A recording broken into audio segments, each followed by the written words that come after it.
In a powerful show of strength and national resolve, the Burkina Faso military successfully destroyed a major terrorist base yesterday, dealing a critical blow to militant groups operating near the Mali border.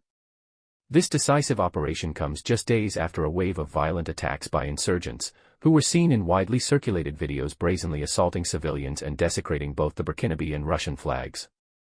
According to military sources, the base was identified and targeted following coordinated intelligence efforts. Several terrorists were neutralized in the offensive, while a number of the insurgents were captured alive and are now being held for questioning and prosecution.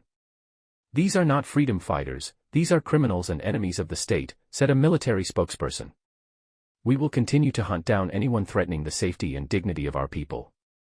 The captured militants are expected to provide vital information that could lead to more operations in the coming days, as Burkina Faso ramps up its defense strategy against growing threats in the region. The attacks had left communities along the Mali border in fear, particularly after footage surfaced showing militants pulling down national symbols, a calculated act designed to provoke and demoralize the public. But the response from the Burkinabè forces has demonstrated the government's refusal to be intimidated.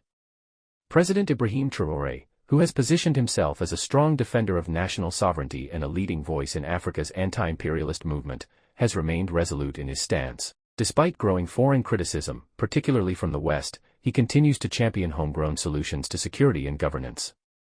In the wake of the military operation, international reactions have been mixed.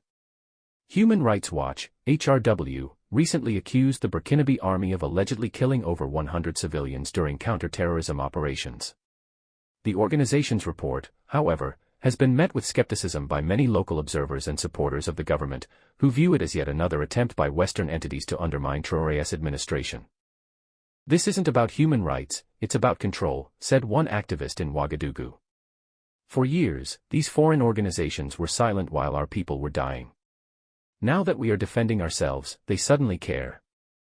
The timing of the HRW report has only added fuel to suspicions among Burkinabè citizens, who point to Traoré's break from France and increasing ties with Russia as the real reason for the West's sudden outcry. Analysts say that the attacks near the Mali border could be part of a larger strategy by destabilizing forces to test the resolve of Burkina Faso's military and leadership.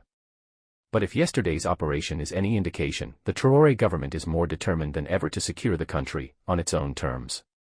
The recent military victory also serves to boost morale across the country, especially among young people who have rallied behind Traoré's vision of independence, resource control, and security reform. It's clear that Burkina Faso is forging a new path, one marked by resilience and a refusal to return to the era of foreign dependence.